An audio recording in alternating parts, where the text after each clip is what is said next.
vote to repeal or not. I understand, and you can say that by voting no. Is there any other comment? Okay, we have motion Freeman, second Harrison, that we adjourn. All those in favor indicate by saying aye. All those opposed? No. No. Okay. At this time, I'd like to open up the floor to public comment. Thank you. And I would like to have anybody that's interested in making comment, please approach the podium, give your name and address for the record, and be heard. You need to clarify only on this issue of Charter Ordinance 19. That's true. In regards to Charter Ordinance 19 only, please. I'll try to stick with it. Thank you, Bob. Robert Page, 249 West Park Street. I've been sitting here listening to this, and you people have been worried about appointing people to the council. Well, I spent 20 years on this council, and you've appointed more people in the last 4 to 5 years than we did in 20. So it's just an unusual situation to start with. And we used to have 3 people on the for a quorum. We raised it to 4. So, and we had to cancel a meeting or 2 because somebody couldn't make it. But usually for sickness or things like that, not because they're going on a trip. I spent 20 years on there, and I doubt if I missed 10 meetings in 20 years because we set our vacations so I'd be here for council meetings. And if you're dedicated to this thing, you're going to do that. I do applaud the mayor. Before, it's always been the mayor bring somebody that they want to appoint to the council. We don't know about till the night of the council meeting usually. They will have it in our minutes who they want sometimes. And the mayor has put 2 councilmen to interview with him. I think that is a good thing. I think you ought to pass it around. If you have more than one thing you have to do, next time, ask 2 of the other councilmen to do it, so that you get them all involved. And maybe the 3 of you won't agree, but if the mayor and 1 councilman agrees to one, you're going to do it. You can bring that person to the council. The whole council and the one that is opposed to it can face their things when the time comes up for the appointment. But I think you need to realize that it's been a very unusual last 5 years. Because, like I said, in the 20 years I was on there, I know we're lucky if we had one every 6 or 8 years because they was able to finish out their times. And I know you're all working, and sometimes your business takes you away where you can't be here, where there couldn't be 2 of you here. And that's just one of those things where you have to change the meeting. But I think that it's just ridiculous what we went through the last few years. And I'm ashamed sometimes to say I'm even from Gardner when some of the stuff that's come up. But I think that hopefully we got people on here now that will look further in the next year. When you go to make a decision on something, think 10, 15, 20 years down the road. I have one thing for Larry. Why did you move to Gardner?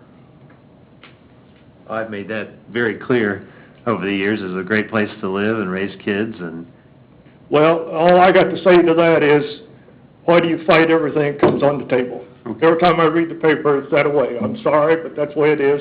I'm off the subject, I realize that, so I'm going to... Let me ask you one question, if I could. Actually... Well, I mean, he asked me a question. It's only fair, right? I'll talk to you later. No, but anyway, I'm sorry I brought it up, but it had to come out. And but I applaud Chris for putting 2 people on to help him interview these people that's coming on the council. I think that's a good thing.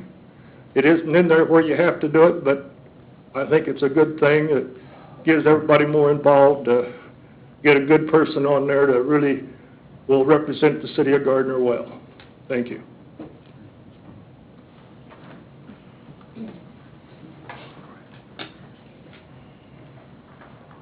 Hello, my name is Debbie Hickman, 848 South Sumac. First of all, I just want to say kind of how disappointed I am that we're even all here this evening. I think it's sad that we're having a special meeting before we've even given this new council with the new sitting mayor an opportunity to have a first regular meeting. Clearly, we have a member of our council who doesn't understand and is out of touch with what really is important to people. I'm one of the people who voted for change. Ordinance 19, not at the top of my list. Somewhere on my list to consider and look at, yes, but not at the top of my list. I think my tax dollars were wasted tonight, and I think we need to take a long, hard look at how you all interact with each other, what you support, things like this special meeting. So, wasted tax dollars tonight. Thank you.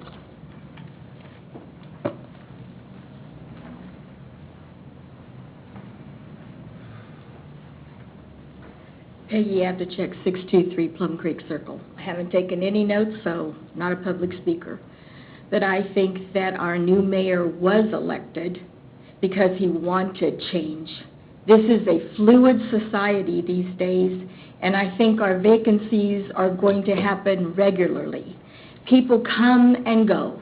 Their jobs take them here and there, and they don't have any control. They may say this week, sure, let this mayor appoint me, and a month and a half later, their job is moving them out of town. And there you go, you have another vacancy. I think the people want representation, not one person deciding who is to be on our council. This is our council, and some of you are living in the past. This is the 21st century. Get up here. We're not living 15, 20 years ago when a mayor elected everybody. It leaves grounds these days for lots of corruption, which when big businesses come in, they have lots of money to spend. Not saying that anybody was corrupted, but it could happen that you get one person as a mayor who isn't as morally correct as what we have had, and they pass the money their way and say, I want this person. Well, then you guys have to figure out how they cannot be on this board or on this council when all they have is 2 requirements. 2. That's it. Anybody can be on this council. In fact, anybody who just moves into town who is part of the corruption can be put onto this council because they only have to be 2 requirements. Anybody that lives here has those 2 requirements. That's all I have to say. Ma'am, I'm sorry, I didn't catch your name. Abdichek. Can you spell that for me? A-V-D-E-Y-C-H-I-K.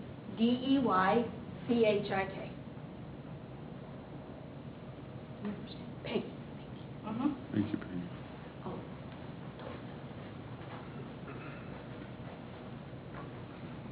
That was my better half.